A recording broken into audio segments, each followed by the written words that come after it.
untuk yang akan dibagikan ataupun tujuh sumbangan seala kadar kepada anak yatim, dan dilanjutkan oleh ayahwa akan dibagikan bingkisan ataupun kado, dan didampingi oleh Bapak Bisi Ketua Doa beserta pemuda dan panitia pelaksana dakwah. Kepada Syekh dipersilakan.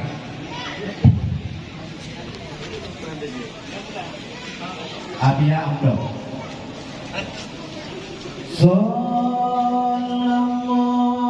Mohon sama-sama kita saksikan.